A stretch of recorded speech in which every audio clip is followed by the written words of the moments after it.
Hi, my name is Natalie Wickenkamp. And I'm Kalani Williams, and we're PhD students in the Microbiology, Immunology, and Pathology Department in Dr. Rebecca Kading's lab.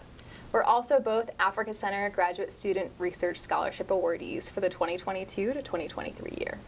We're most interested in bats and virus spillover, wherein viruses that might typically live in bats can then spill over into other populations, such as domestic animals or even humans, when they come into contact with those bats. So we want to better characterize specifically the cave interface, so where these bats live, but also where people and domestic animals often go for resources, whether that be salt or guano, etc. We want to better understand how people, domestic animals, and wildlife are interacting with these caves where these bats inhabit to better understand and predict spillover events. This was something, too, that was really of interest to us because a lot of times when viral spillover happens, it won't go directly from bats into humans, but it'll go into an in-between host first that we oftentimes call an amplifying host, and that's why we're not just interested in the bats and the people, but also in the other wildlife that has their own activity. We were really fortunate in that we were able to travel to eastern Uganda to conduct our research. We have some amazing collaborators, including Makerere University in Kampala, as well as the Uganda Virus Research Institute that's based in Entebbe.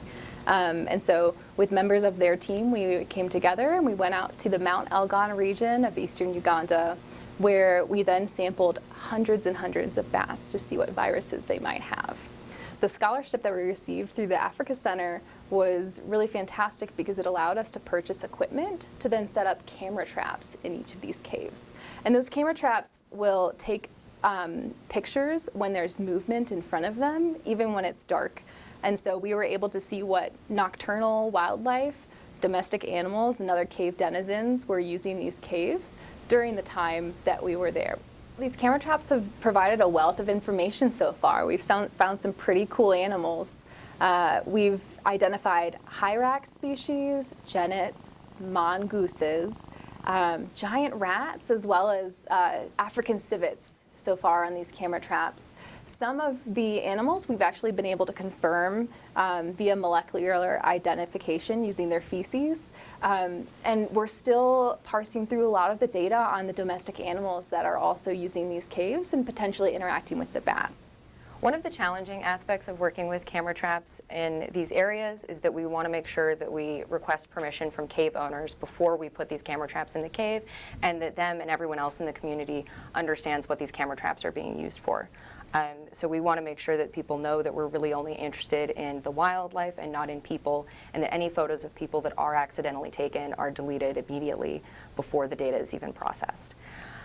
What makes this difficult, the reason I say that this is a challenge, is that a lot of times these caves, the way that they are worked into the geology is that a lot of times they're at the bottom of ravines.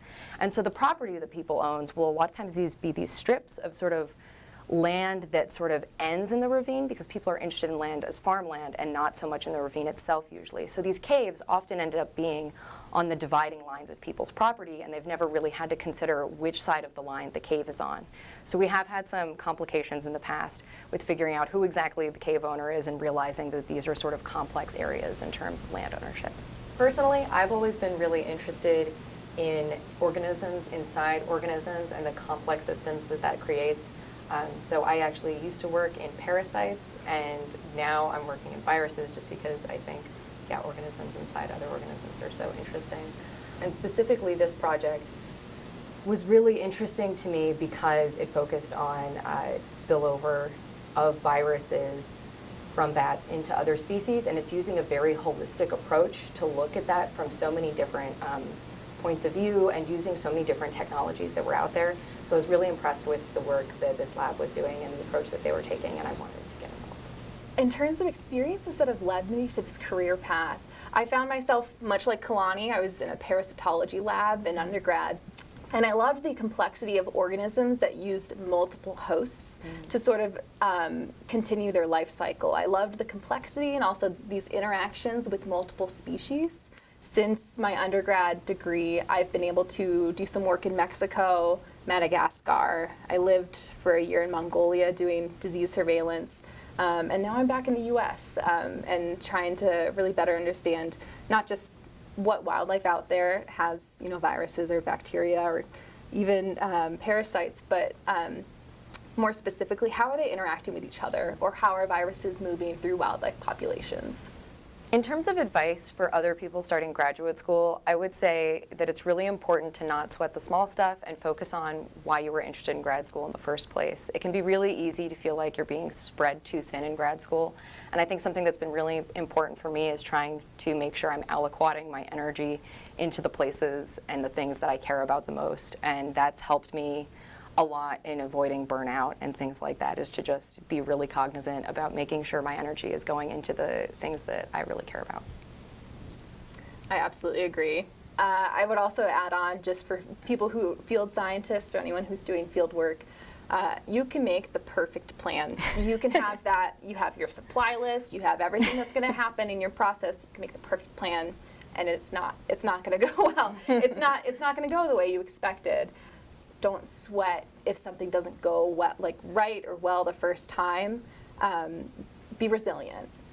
Before we close out, we just wanted to take a second to thank all of our collaborators. We have so many people that we work with beyond here at CSU, so we wanted to thank the people at the Uganda Virus Research Institute as well as at Makerere University, so thank you guys so much.